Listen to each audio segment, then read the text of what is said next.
Estimadas y estimados auditores, el programa de esta semana es bastante especial, ya que hablaremos de la importancia de los sitios de memoria y de la necesidad de una política pública que resguarde su funcionamiento y permanencia. Y para esto tuvimos de invitada a Angélica Navarrete, del Centro Cultural Museo de Memoria en el Tume. Pero lo especial de este programa no es solo eso, sino que debido a temas logísticos fue grabado hace 2 semanas, a fin de que pueda ser transmitido en la fecha estimada y pueda llegar hasta ustedes.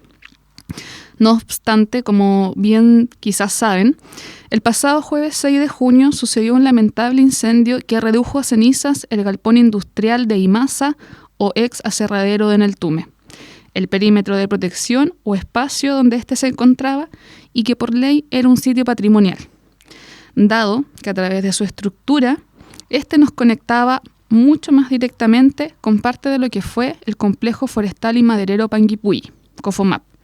Por tanto, guardaba un alto valor histórico debido no solo a las vulneraciones de derechos humanos ocurridas en dictadura, sino también ya que guardaba entre sus paredes la historia de lo que fue el complejo en un sentido amplio y el aporte que generó en su momento al desarrollo de las personas que vivían en la localidad.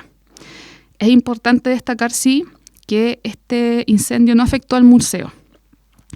Como sede regional de Los Ríos del Instituto Nacional de Derechos Humanos, lamentamos este hecho y relevamos la importancia de que las instituciones públicas hagan todos los esfuerzos posibles para proteger y preservar los sitios de memoria, no solo en esta región, sino que también en todo el país.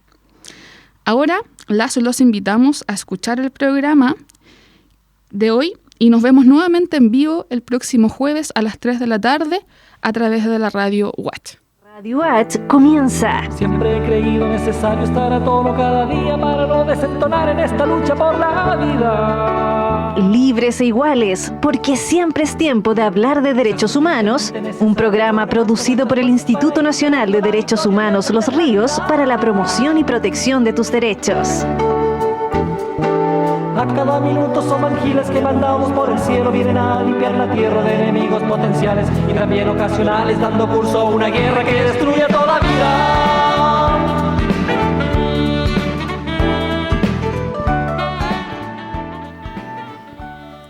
Hola a todos y todas, bienvenidos a esta nueva transmisión del programa Libres e Iguales, un programa de la sede regional Los Ríos del Instituto Nacional de Derechos Humanos, que busca contribuir al conocimiento que la ciudadanía tiene sobre el trabajo que en la región se realiza en materia de derechos humanos y que hoy llega hacia ustedes a través de la radio UACH en el 90.1 del dial FM, también a través de los canales 52 y 843 HD de Telsur y las plataformas virtuales de Facebook y YouTube Live de la radio UACH.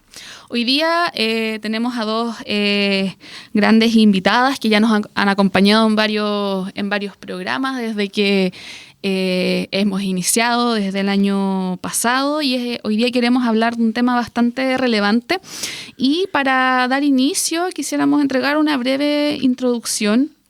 Por ejemplo, indicando que bien se sabe que durante el 2023 se cumplieron 50 años del golpe civil-militar que vino a imponer un periodo de largos 17 años de dictadura en donde ocurrieron graves vulneraciones a los derechos humanos. Y en ese periodo tan oscuro de nuestra historia, que tuvo un fin con el retorno a la democracia, a la fecha actual siguen existiendo bastantes interrogantes de lo sucedido, de quienes fueron asesinados, asesinadas, desaparecidos y desaparecidas. Razón por la cual desde el primer día se ha exigido justicia, verdad, reparación y garantías de no repetición, en una incansable lucha que ha llevado a los familiares y organizaciones de la sociedad civil. Ejes importantes en los avances logrados, pero que no dejan de existir deudas a ya casi 51 años que se cumplen este 2024. Dentro de los ejes de verdad, justicia y reparación y garantías de no repetición, se encuentran los sitios de memoria, como espacios que recuerdan hechos y personas que fueron víctimas de vulneraciones a sus derechos, esto con el propósito de poder reivindicarlas y hacerlas parte de la memoria colectiva, contribuyendo a la búsqueda y difusión de la verdad. Una verdad que bien se sabe es mucho más compleja que solo una resolución judicial. Sin embargo, han permitido en muchos casos estos espacios poder transformarse en un instrumento pedagógico de la educación en derechos humanos. Esto según, por ejemplo, lo que ha indicado el capítulo del informe anual del 2018 del INDH. Pero la Corte Interamericana de Derechos Humanos también se ha pronunciado respecto de esto e indica que los sitios de memoria son piezas fundamentales de los procesos de verdad, justicia y reparación, y que también forman parte de las políticas de verdad y memoria que los estados pueden llegar a desarrollar. A nivel nacional, podemos decir que actualmente existe un programa de sitios de memoria que, según indica su página, busca apoyar a la gestión de organizaciones que están a cargo en el manejo integral y la preservación de sus valores y atributos patrimoniales. Sin embargo, y es un poco de lo cual queremos abordar en este programa, este año se da una situación de crisis que afecta y amenaza directamente a estos espacios y su presencia en la sociedad. Respecto de esto, queremos conversar el día de hoy del rol que tienen los sitios de memoria, del papel que juegan en la sociedad y de las brechas que aún existen para garantizar su permanencia, con Natacha Mancilla Ibaca, coordinadora general del Centro Cultural Museo Memoria Neltume, y también Angélica Navarrete, presidenta del Centro Cultural Museo Memoria Neltume. Muchas gracias a ambas por estar presentes. Natacha nos acompaña vía remota desde la cordillera, precordillera específicamente, así que también agradecidas de darse este espacio. Para empezar, quisiéramos reiterar los agradecimientos y también pedirles, para quienes aún no las conocen, que se puedan presentar brevemente para nuestros auditores, saber quiénes son y a qué se dedican, y también junto con eso saber qué las ha motivado cada una a ser parte de este espacio. Quisiera darle la palabra a Natacha, que está acompañándonos. Hola Natacha, te damos la palabra. Hola Miriam, ¿cómo estás? Muchas gracias por la invitación. También saludar a Angélica, a la compañera de trabajo y también de memoria, no sé cómo decirle, militancia. Yo vengo trabajando hace un tiempo en temas de memoria, principalmente desde la investigación ya hace unos años, con temas de la dictadura civil-militar que ocurrieron en la precordillera y la cordillera de la región. Y desde ahí teníamos algunos vínculos previos con el museo, particularmente actividades que el espacio siempre está facilitando, igual las dependencias, para que se puedan generar talleres, capacitaciones, etcétera. Entonces, en ese sentido, por ahí nos habíamos ya encontrado con Angélica previamente. Y hace ya 2 años me vinculé ya al equipo de trabajo de manera formal, ejerciendo el cargo de coordinadora, y a la vez siempre decimos en el equipo de trabajo que a veces terminamos haciendo de todo un poco porque somos un grupo pequeño, y a veces una actividad que implica mucha gestión y mucha organización termina siendo ejecutada entre todos y todas, porque lo más importante es que de alguna manera salgan bien las cosas y no necesariamente las líneas de trabajo que tiene cada uno, cada una, porque comprendemos que en realidad las circunstancias ameritan también a veces expandir un poquito la mirada. Así que eso. Muchas gracias, Natacha. Angélica. Hola, muy buenas tardes. Hola, Natacha. Nos habíamos visto recientemente ayer en la reunión de equipo que tenemos todos los meses. Un agrado, Miriam, esta invitación para estar acá presente. Saludar a los radioescuchas también. En el caso mío, puntualmente, yo me integro al nacimiento del Centro Cultural Museo y Memoria de Neltume. O sea, estoy desde la fundación del espacio desde el año 2004. Este espacio nace, ¿cierto?, tras una muestra que se ejecuta en el territorio después de muchos años de no hacer absolutamente nada, debido a la dictadura militar, cierto que en Neltume golpeó duramente en 2 episodios, uno para el 73 y posteriormente uno para 1981, y teniendo como vínculo de memoria el primer hito, por así decirlo, la instalación del memorial que está a la entrada del pueblo. Ese es como el primer acercamiento de la historia, la memoria al territorio nuevamente, que ese proyecto es ejecutado y llevado hasta allá por ex prisioneros que habían sido, ¿cierto?, habían estado en el exilio y habían retornado al país con la finalidad de volver a insistir, ¿cierto?, en que esta memoria, todo esto ocurrido durante la dictadura no podía pasar desapercibida para las generaciones futuras. Entonces, específicamente en el Tume es como el primer acercamiento que tiene con la memoria histórica del territorio, es esta instalación de este memorial.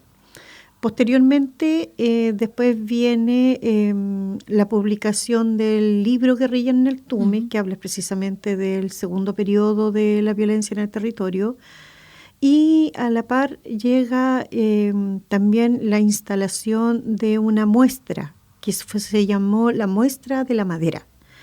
Este proyecto era un fondart que ejecutó justamente una persona de acá de Valdivia, Marcela González, con Mauricio Durán y otras personas más. Bernarda Ucapán también participó y Beatriz Chocori.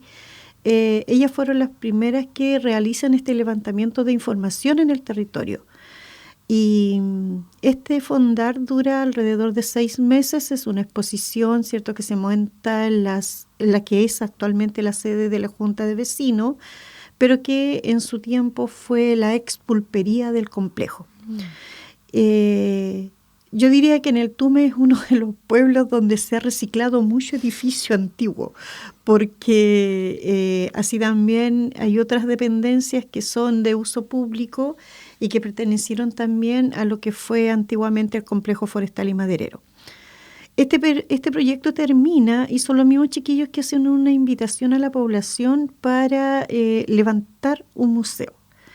Que cumplía que tenía que cumplir con ciertas características de ser un ampliado más, que no fuese solo un museo, porque se pensó en los diferentes financiamientos a los cuales hay que estar siempre postulando. Entonces, se piensa en un centro cultural, cosa que la variación de las postulaciones también a diferentes fondos fuese un poco más amplia. Es así como se forma y se escoge el nombre de Centro Cultural Museo y Memoria en el Tume. Y yo llego a esta convocatoria siendo parte de la sociedad civil, ¿ya? Yo no vengo ni soy descendiente de ningún partido político, pero sí con un compromiso único por la memoria histórica del territorio. Se forma esta organización con familiares de las víctimas de la dictadura y con socios y socias del territorio, gente afines que les gustaba este proyecto de rescate de la memoria histórica. Y desde ahí partimos, el proyecto del fondart termina y nosotros nos quedamos con el trabajo, ¿cierto?, que habían adelantado los chiquillos y quedamos a cargo de esta propuesta, porque en realidad era un tremendo desafío. Conmigo entra al directorio gente mucho más joven, chiquillas que habían sido algunas hermanas de los caídos para el 81, y había que empezar a educarse, por así decir, en cuanto a la historia local. Ahí comienza el origen de este espacio, de esa manera. Y este espacio este año ya cumple 20 años. Que no es tan reciente. No. Y eso es lo bonito de este espacio, porque ha sido un trabajo que no se ha alterado en el tiempo, ha sido continuo, con diferentes altos y bajos, con muchas escaseces en un comienzo, y con un ir y venir de diferentes personas que han ido dejando una huella y que han ido haciendo un aporte en el desarrollo del trabajo que finalmente, ¿cierto?, está desarrollando hoy el Centro Cultural Museo de Memoria en el Tume, ya con un posicionamiento más claro dentro de la comunidad y con un posicionamiento más claro también ante la sociedad a nivel nacional y también a nivel internacional. Perfecto. Ahí un poco esbozaste cómo surge este espacio, cómo se ha ido desarrollando. Pero, por ejemplo, para el caso de estos espacios, quizás puede surgir la interrogante, a pesar de que lo mencionaste un poco, de cómo es que las organizaciones pueden sostener todas sus acciones. Y ahí quisiéramos preguntarles y que nos cuenten también un poco desde la experiencia que han tenido, partiendo quizás ahí con Natacha, en cómo ustedes acceden a financiamiento o a un soporte para poder sostener este espacio, cómo ha sido un poco ese trayecto y qué cosas quizás buenas podrían mencionarse y también quizás qué brechas o con qué dificultades se han encontrado. Ahí, Natacha, te doy la palabra. Sí, yo preferiría que esa respuesta la dé Angélica y yo podría argumentar un poco de lo que tiene que ver con el tema de las brechas y todo lo demás, porque además hay que entender que los sitios de memoria son espacios relativamente nuevos en Chile, son muy variados también a nivel nacional y bueno, ahí hay otras cosas que yo creo que en términos de brechas hay que abordar, sobre todo a propósito de los 50 años del golpe de Estado, en que se declaran una cantidad importante de sitios de memoria a nivel nacional. Y bueno, ahí hay hartas cosas que decir con respecto a cómo se sostienen estos sitios finalmente, porque no se trata de hacer declaratorias como si fuera la solución o fuera una de las políticas reparatorias en términos a lo que tiene que ver con justicia transicional, sino que también aquí hay que tener discusiones de fondo con respecto a claramente cosas que ya están también dentro de los planteamientos de las temáticas de hoy día, que es las políticas de memoria, las legislaciones, etcétera, y que hay que también empezar a implementar. Entonces, Angélica, si nos pudieras ahí, para que después con Natacha se pueda ir complementando un poco lo que dices, cómo se sostiene, cómo lo hace. Bueno, los inicios, ¿cierto? Como yo lo mencioné en algún minuto, fueron muy, muy precarios del Centro Cultural y muy básicos. Hay un sostenimiento en primera instancia hasta el año 2015 que es netamente por la organización. La organización, ¿cierto?, se hace cargo de todo lo que era el guión que se desarrollaba, el trabajo de memoria que se hacía dentro del espacio, porque no teníamos la posibilidad de postular a financiamiento, nos era muy, muy complicado, por una situación que recientemente conversábamos, nos separa, ¿cierto?, una tremenda distancia de la capital regional, que es Valdivia, casi 180 kilómetros de distancia. En ese entonces la información no era fluida, como conversábamos en un comienzo. Cuando llega el INDH hasta el Museo de Neltume, no se sabía que existía este espacio, o si se sabía, no se sabía qué era lo que habíamos hecho. Era como que durante todo ese tiempo social, para la sociedad como que no habíamos existido, pero sin embargo habíamos hecho durante todo ese tiempo un trabajo de recuperación de memoria y de resistencia histórica en el territorio, que no fue menor y que fue con los recursos propios prácticamente y con el manejo de la información que nosotros básicamente teníamos, y que la mayoría de esta información había sido traspasada a la organización y a las personas que estábamos a cargo por los mismos socios y socias que eran sobrevivientes de toda esta historia que se había generado y que se gestó, ¿cierto?, durante el golpe de Estado del 73 y después posteriormente para el 81. Es así como nosotros teníamos un sistema de trabajo, por no tener la posibilidad, cuando nosotros nos hacen entrega de la casa, que es el 2005, que es un comodato que nos entrega bienes nacionales, esa casa no tenía luz, no tenía agua, no tenía cerco, y nosotros no teníamos cómo financiarlo. Entonces, de esa manera, nosotros ponemos un costo mínimo que era por visita dentro del museo. Y como no teníamos el sostenimiento para poder desarrollar el trabajo, lo hacíamos por sistema de llamado. Entonces teníamos un letrerito en la puerta con un número de teléfono y la persona que llegaba hasta allá nos llamaba y esperaba unos minutos para que nosotros hiciésemos ese recorrido guiado por dentro de la casa. Todo el material que teníamos dentro de la casa era lo que habíamos reciclado de esta exposición de la muestra de la madera que se había montado en el año 2002. Y con ese material traspasado a cartulina, muchas veces escrito a mano, porque no contábamos en ese entonces ni con internet en el pueblo, ni tampoco con impresora, ni computador. Entonces, venir a sacar una fotocopia de una foto o de un documento no significaba venir a Panguipulli. Ante la escasez del financiamiento, lo hacíamos con el propio dinero que podíamos tener nosotros, los socios o socias, y que se generaba con estas pequeñas visitas que de repente lográbamos conseguir. A los vecinos le cobrábamos 200 pesos y al visitante 500 pesos.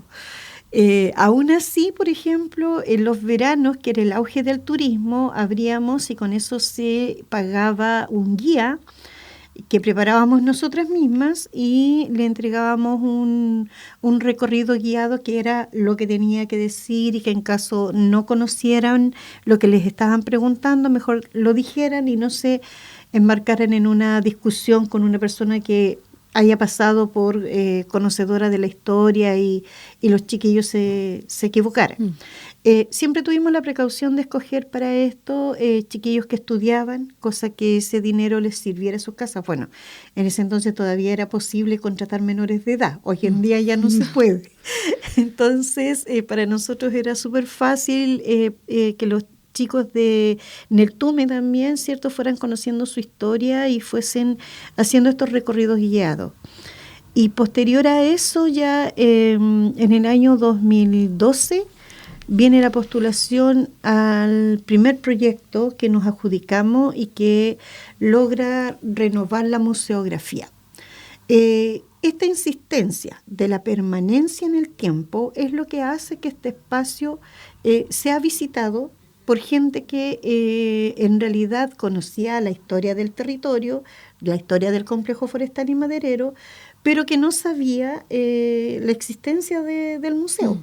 Y que llegan al territorio muchas veces por la curiosidad de ir a la investigación de estos otros hitos y se encuentran con el Museo de Neltume, ¿ya?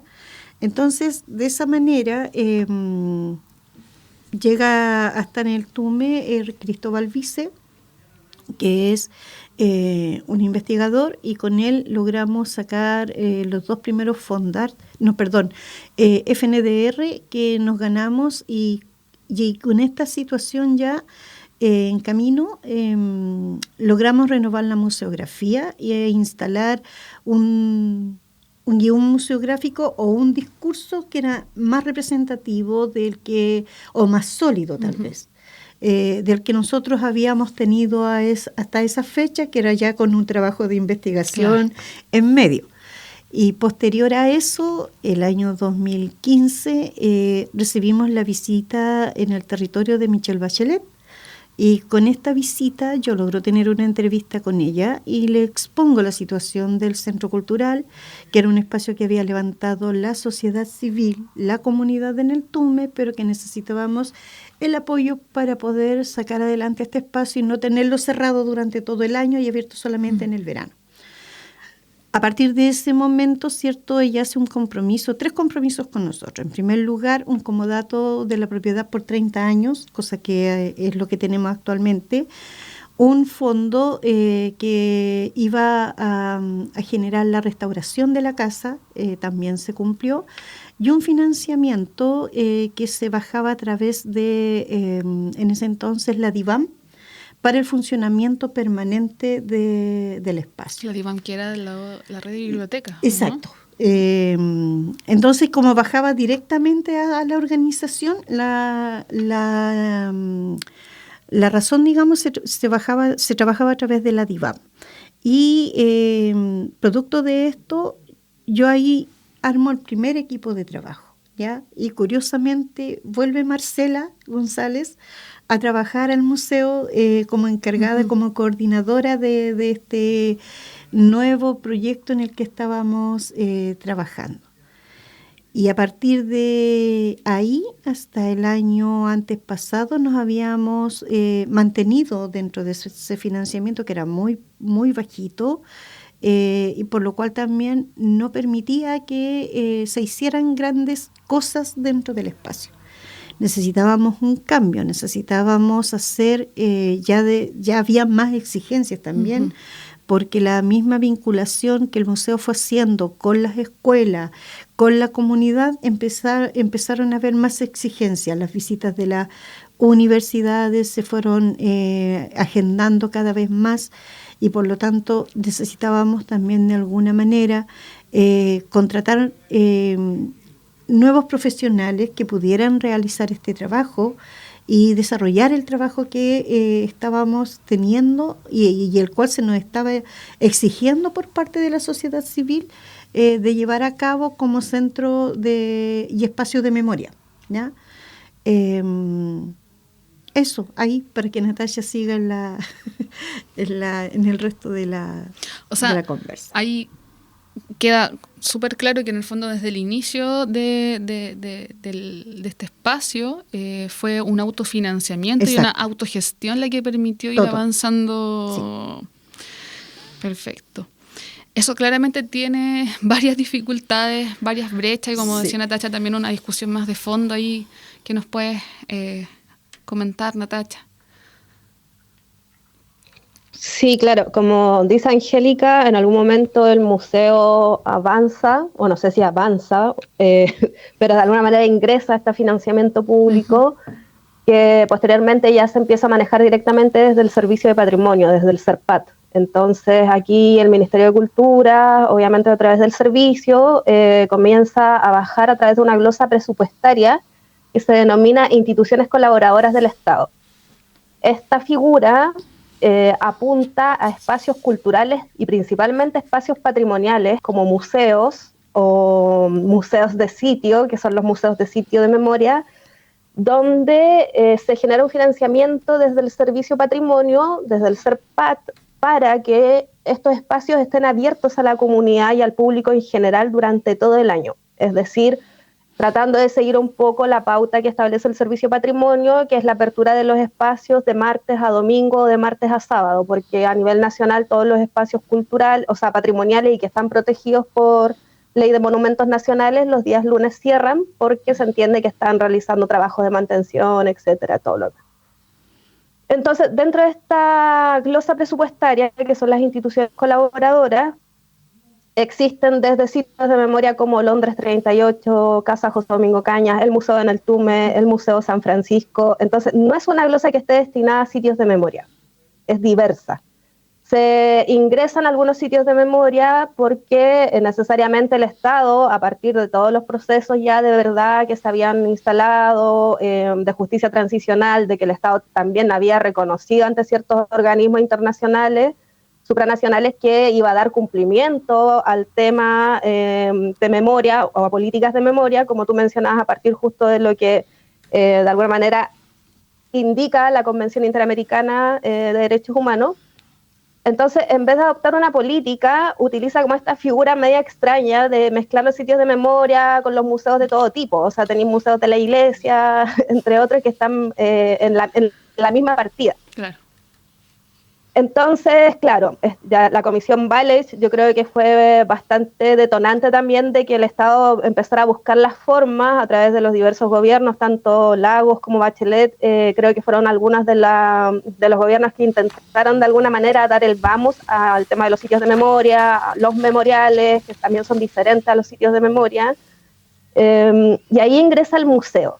Pero el museo también ingresa desde una posición bastante compleja y que siempre sigue siendo compleja porque es un museo, es un sitio de memoria desde el año 2019, está protegido por Ley de Monumentos Nacionales y está en la ruralidad, en una zona precordillerana, casi cordillerana, de muy difícil acceso. Es muy complejo además mantener los equipos profesionales por lo mismo. Y por otro lado, la glosa presupuestaria le designa al museo una cantidad de dinero que es muy baja en comparación con los otros sitios de memoria, que prácticamente no alcanza para mantener a 2 o 3 personas trabajando durante un año con un sueldo mínimo. O sea, estamos hablando de ese tipo de connotación. Entonces, prácticamente es una medida muy simbólica y que además nunca se ha podido discutir, por ejemplo, su subida, es decir, que se le otorgue al museo a partir del trabajo que realiza una glosa mayor, o sea, en realidad un presupuesto mayor, porque la glosa es donde estamos todos los sitios de memoria y museos. Entonces, ahí vienen algunas cuestiones que empiezan a tensionarse, particularmente por la conmemoración de los 50 años del golpe de Estado. Sabemos que este gobierno en particular inicia todo un programa cultural de actividades en todo Chile, y donde los sitios de memoria, y particularmente los que estábamos ya de alguna manera institucionalizados, también tenemos que generar como una parrilla programática en conjunto con las entidades de gobierno. Paralelo a esto, el 2022 en octubre se lanza el programa de sitios de memoria, y de hecho se lanza en Valdivia con un anuncio de, no sé, entre los 60, 90 millones de pesos por sitio de memoria para poder tener equipos profesionales funcionando que tuvieran además el currículum pertinente para trabajar en espacios de memoria con un enfoque de derechos humanos. Y esto, de hecho, el lanzamiento se hace en Valdivia, en la Casa de la Memoria de Valdivia, con la presencia de la ministra de ese entonces de Cultura. Y resulta que el 2023 esto se empieza a ejecutar, pero no como una política pública. Y aquí yo creo que tenemos que ser súper claras. En Chile no existe una política pública de memoria, no existe una política pública que aborde los sitios de memoria, ni tampoco existe una ley, una legislación. Entonces, este programa, de alguna manera, que es un programa en conjunto con el Ministerio de Desarrollo Social, se intenta plantear como el inicio de una futura política de memoria. Lamentablemente, sin capacidad profesional desde parte del Ministerio y del Servicio de Patrimonio, para poder implementar un programa de sitios de memoria. ¿A qué nos referimos con esto? Nosotras vemos con preocupación que durante estos 2 años que lleva funcionando el programa de sitios de memoria, hemos tenido mucha dificultad para comunicarnos con los profesionales que trabajan ahí, principalmente porque desconocen el trabajo de los sitios de memoria y desconocen un marco de derechos humanos a nivel internacional y nacional, y sobre todo de cómo también se aplica el marco de derechos humanos desde el Estado y en los procesos administrativos particularmente. Entonces, en ese sentido, lo vemos con preocupación, porque necesariamente para una política de memoria o una política que abordara los sitios de memoria, que sabemos viene dado por una política pública, porque la política pública finalmente es la que decide o define el enfoque que va a tener el Estado para abordar las temáticas, en este caso para abordar los sitios de memoria. Al no existir una política pública sobre el tema, que además ojalá estuviera sustentada por una legislación que partiera del Ejecutivo, y esto es súper importante, porque una legislación que emana desde el Ejecutivo viene con financiamiento asociado. Y claramente, para poder aplicar políticas públicas necesitamos financiamiento. Entonces, ese es un problema en el cual nos encontramos actualmente los sitios de memoria a nivel nacional, y por eso adelantaba un poco. Es complejo que un gobierno asuma la tarea de declarar diferentes sitios de memoria a nivel nacional, y yo aquí igual quiero reconocer que es importante que, por ejemplo, salió la declaratoria de patrimonio del año pasado, por ejemplo, en Coyhaique, y eso igual es súper importante, porque el sitio de memoria no necesariamente es algo que define el Estado. O sea, hay personas que identificamos sitios de memoria sin que exista una declaratoria de patrimonio de por medio. Entonces también hay que entender que los sitios de memoria, como bien decía Angélica, son espacios que la sociedad civil decide son importantes para recordar los hechos del pasado. Entonces, en este sentido, si el gobierno en algún momento decide tomar la tarea de, además, estos espacios, declarar los patrimonios a través de la legislación vigente, lo mínimo es saber cómo el Estado también, y el gobierno que en este caso está administrando el Estado, el gobierno de turno, se hace cargo posteriormente del sostenimiento de esos sitios de memoria. En el caso del museo es diferente, porque el museo claramente tiene una trayectoria que son 2 décadas, no es menor. Pero la institucionalización también del museo, en este caso del sitio de memoria, es reciente y no ha dejado de tener problemáticas. Y reciente, estamos hablando de cerca de 8 años, y hay sitios de memoria que tienen menos de un año como declarados e incluso nunca han podido abrir tampoco sus puertas al público.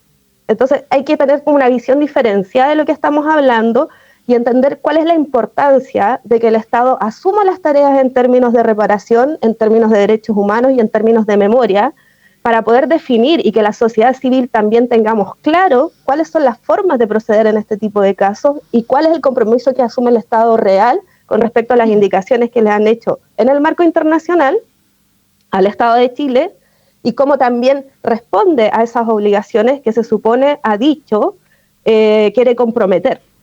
Entonces, esa es una problemática grande, porque actualmente tenemos un vacío, porque no existe la forma en la que podamos identificar cómo se procede en este tipo de casos. Y eso es preocupante porque claramente vemos que pueden haber gobiernos de turno con una voluntad política de pronto de poder apoyar o reconocer el trabajo de los sitios de memoria, pero los sitios de memoria no pueden implementar, por ejemplo, programas de trabajo en el largo plazo y menos pueden asegurar a sus trabajadores y trabajadoras un trabajo que sea sostenible en el tiempo.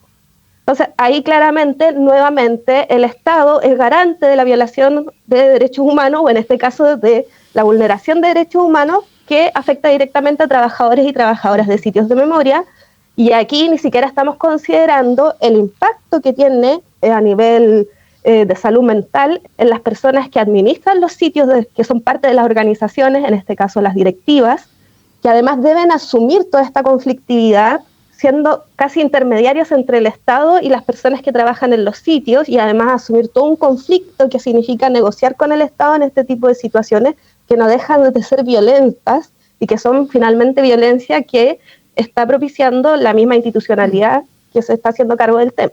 Entonces, eso es más o menos como para poder entender cuál es la relevancia de la problemática. Y aquí yo creo que es súper pertinente además poder escuchar la voz de las personas que llevan adelante estos procesos. O sea, yo respeto mucho a las direcciones, o en este caso a los directorios o a las directivas de las organizaciones, que además vienen resistiendo a todos estos procesos que no son recientes. O sea, estas cuestiones están siempre sucediendo y van a seguir sucediendo en la medida en que el Estado no cumpla con sus obligaciones. Perfecto. Muchas gracias, Natacha. Dijiste varias cosas, bueno, han dicho ambas varias cosas que son súper relevantes y que acercándonos ya a la segunda parte de este programa la podemos seguir profundizando, sobre todo lo que tiene que ver con ya lo mencionaste tú, con la ausencia de una política de memoria que reconozca la importancia de todos los espacios y que venga también con un soporte de financiamiento que permita proyectar el trabajo. Pero es necesario hacer una breve pausa y para eso vamos a ir a este interludio musical en donde quisiéramos pedirte, Angélica, que pudieras darnos el contexto de la canción que va a sonar y que las puedas presentar y por qué también fue elegida.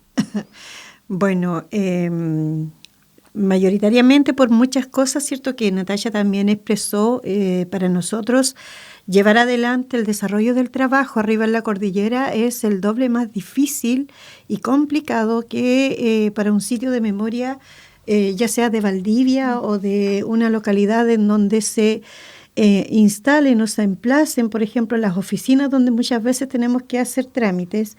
Ahora mismo a mí me tocó viajar 180 kilómetros para venir a esta entrevista, ¿cierto? Natacha tuvo que hacerlo a través del Zoom porque no pudo viajar. Entonces, la vida en la cordillera se vive de manera distinta a cómo se vive en la ciudad. Todo nos cuesta más, nos es más difícil, nos es más cara la vida, cuesta que llegue más el desarrollo a esas localidades, ¿cierto? Aunque de repente también se agradece porque seguimos teniendo una vida muy tranquila en ciertos aspectos, pero al estar haciendo este tipo de trabajo, nos vemos enfrentados, ¿cierto?, a la necesidad de entrar a trabajar a nivel de otros sitios que tienen las cosas mucho más a mano que nosotros. Entonces, para mí es un tema que nos representa de alguna manera y por esa razón pedí si acaso podía ser parte del interludio musical. Muchas gracias, Angélica. Nos vamos entonces con Arriba en la Cordillera de Patricio Mans y nos vemos a la vueltecita de la canción.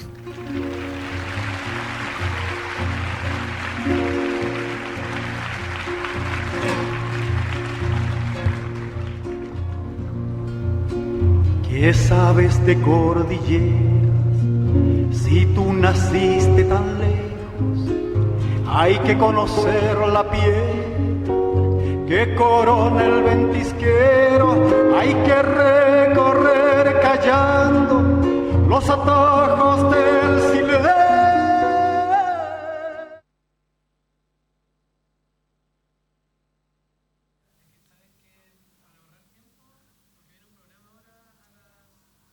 Ya.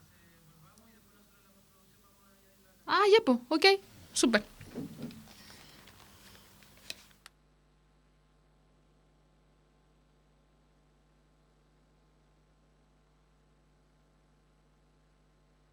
Estás escuchando Libres e Iguales, porque siempre es tiempo de hablar de derechos humanos. Para no desentonar en esta lucha por la vida. Un programa producido por el Instituto Nacional de Derechos Humanos Los Ríos para la promoción y protección de tus derechos. Para ir ganando la victoria en defender la vida. A cada minuto son ángeles que mandamos por el cielo, vienen a limpiar la tierra de enemigos potenciales y también ocasionales, dando curso a una guerra que destruye toda vida.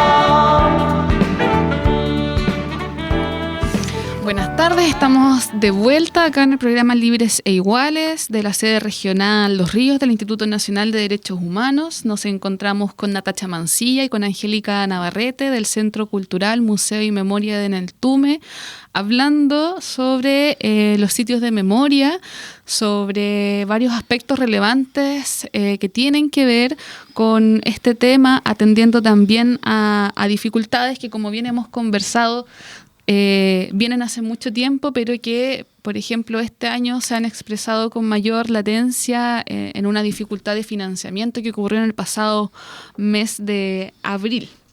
Bienvenidas nuevamente.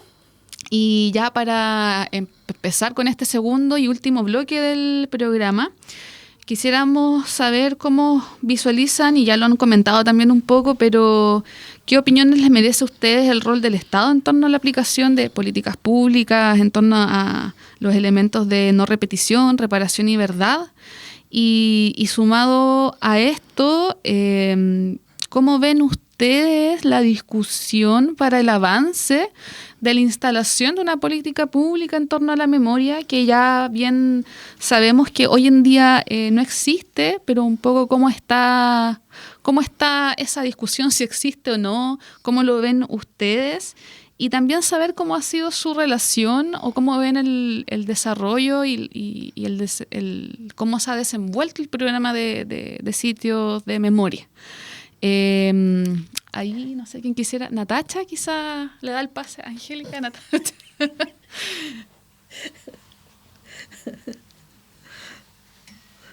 Angélica, que le dé. Yo ya hablé mucho. No, pero habla tú de las políticas públicas, yo me refiero al programa. Eso déjamelo a mí. Ya. Dale nomás con el programa y de ahí Ya. hacemos la última. Ya, invertamos la pregunta. Bueno, la verdad de las cosas, la experiencia de la propuesta con el programa Sitios de Memoria ha sido bastante lamentable.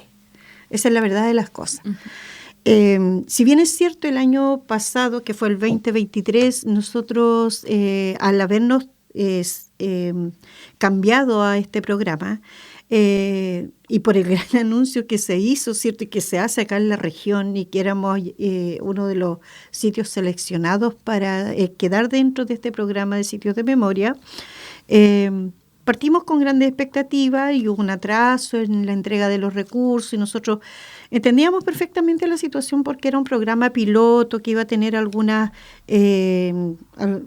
habían cosas que subsanar. Uh-huh. Sin embargo, este año fue muy lamentable toda la situación que se vivió, porque si bien es cierto, nosotros estábamos y habíamos recibido nuevamente en enero por enero y febrero, desde el... como sitios del Fondo Sitios Colaboradores, el beneficio para poder tener estos recursos de pagar los sueldos por enero y febrero a nuestros trabajadores. Uh-huh. Sin embargo, se nos impone una situación con la cual nosotros con Natacha, que trabajamos mucho en conjunto, no nos habíamos visto, y una situación que teníamos que resolver en esos 2 meses, que prácticamente tampoco fueron 2 meses, fue como 1 mes y medio.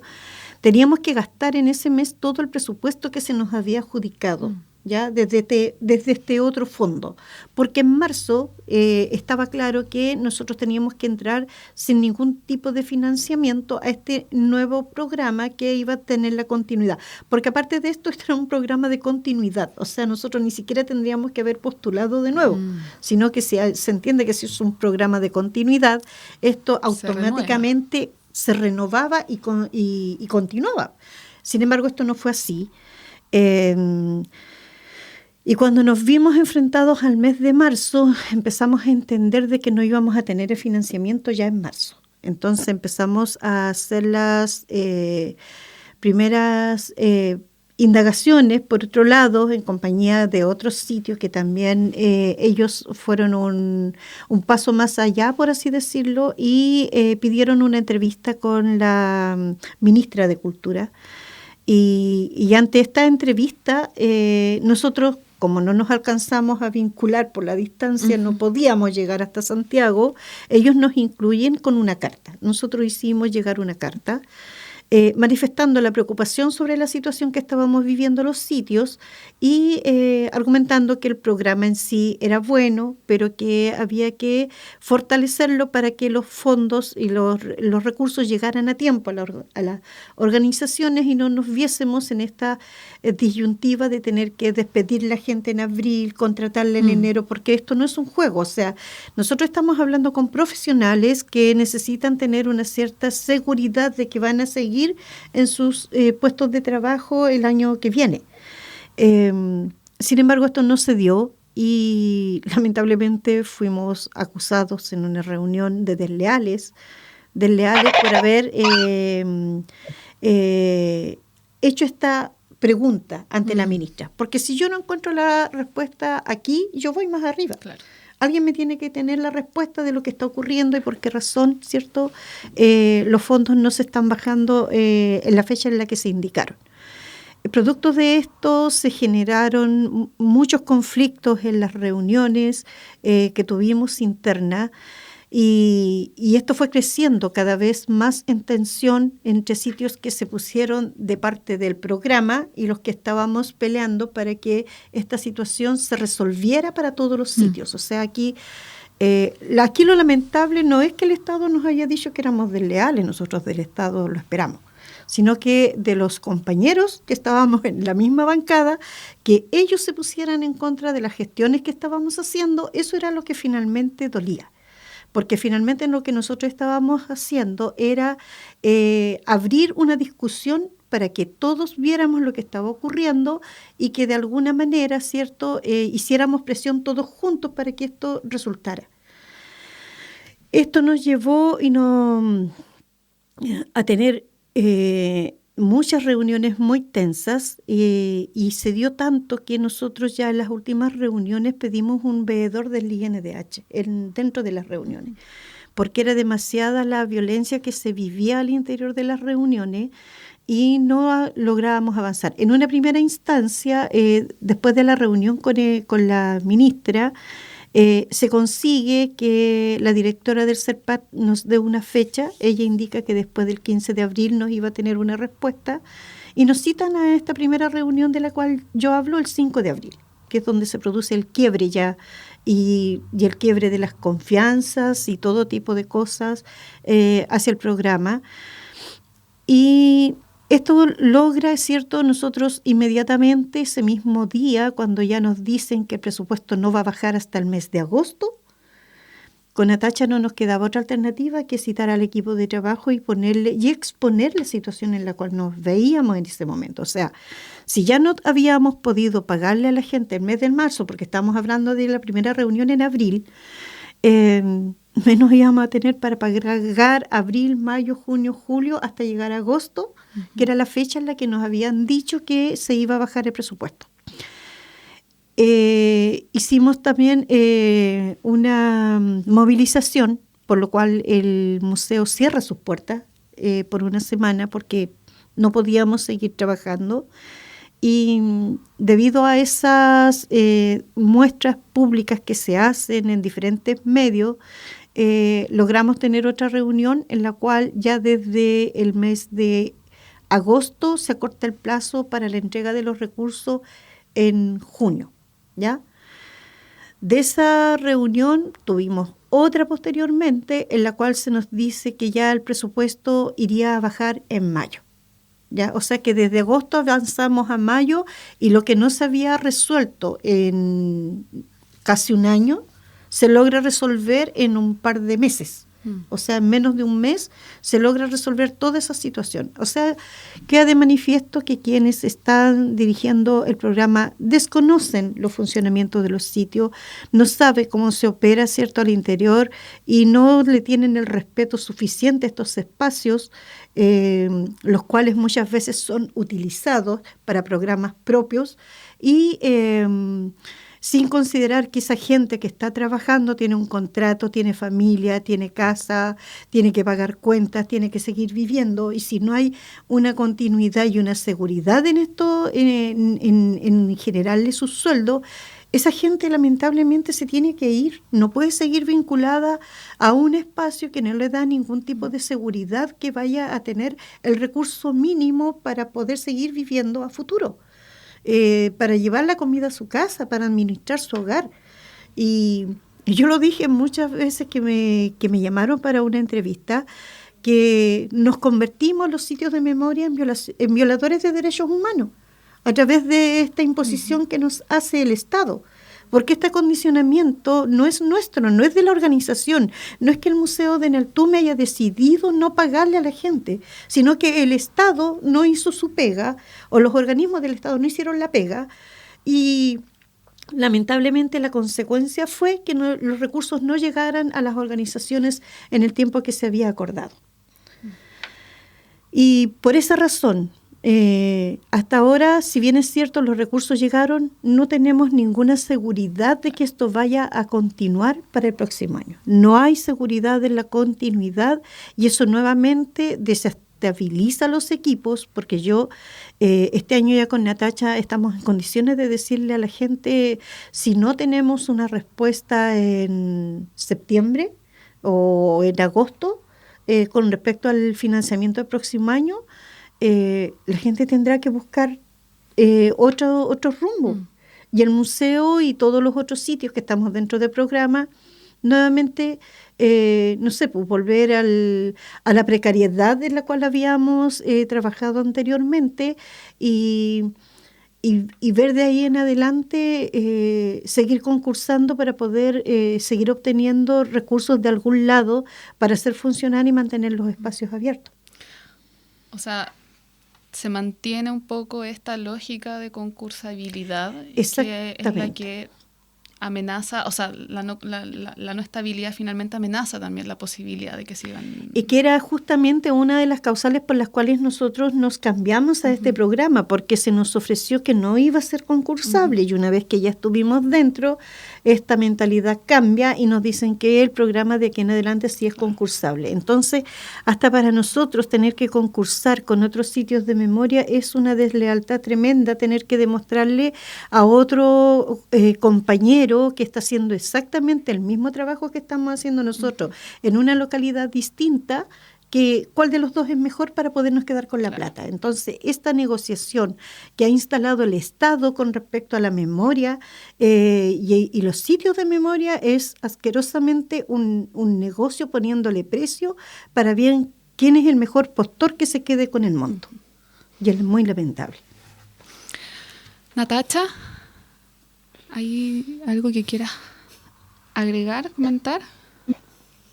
Sí, bueno, como complementando también lo que dice Angélica y a propósito de este último punto que creo que es súper relevante, también entender que, por ejemplo, dentro del mismo programa de sitios de memoria existe una definición sobre qué son sitios de memoria y que además cuál debería ser la base de una programación anual o una planificación anual. Que le llamamos planes de gestión, principalmente en los espacios patrimoniales, porque es la forma en que tú gestionas el patrimonio a nivel profesional, como también tú gestionas la infraestructura de ese patrimonio. Entonces, están los equipos de trabajo y te piden tener equipos de trabajo que se compongan de áreas. Entonces dicen, un sitio de memoria mínimo tiene que tener una coordinación, un área de educación, un archivo.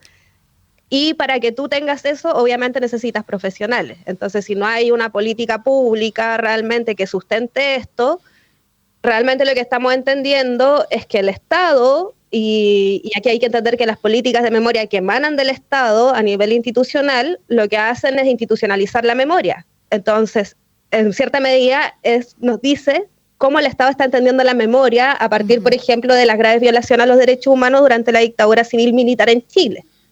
Si el Estado no está generando una política pública, entonces entendemos que el Estado prácticamente está faltando a todos sus compromisos y por otro lado entiende la memoria entiende también las acciones de reparación, no solamente para las víctimas, sino como también se trata esto hacia la sociedad, porque los sitios de memoria no nos hacemos cargo de reparar a las víctimas, eso lo tiene que hacer el Estado.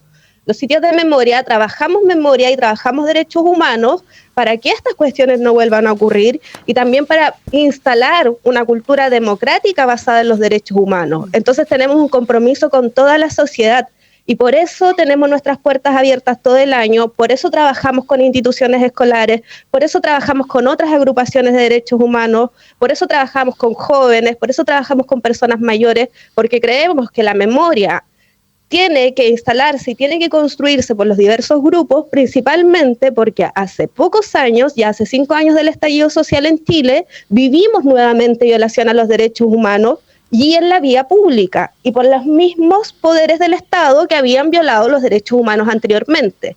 Entonces, si el Estado no instala una política pública, no legisla sobre el tema, entendemos las organizaciones de la sociedad civil que al Estado no le interesa la memoria, no está asumiendo sus compromisos en no repetición, y tampoco está asumiendo sus compromisos en verdad, justicia, y justamente poder instalar políticas que vayan a asegurar esto. Entonces, yo creo que por ahí va el tema, y tenemos que empezar a conversar más en Chile sobre cómo queremos que el Estado, desde las organizaciones civiles, cómo queremos presionar al Estado para que las políticas de memoria se definan, para que se legisle, porque tampoco nos sirve en estos momentos de la humanidad, porque aquí vamos a hablar a nivel mundial. Actualmente estamos viendo cómo se violan los derechos humanos y hay crímenes de lesa humanidad constantemente en la televisión, todos los días, o en las redes sociales.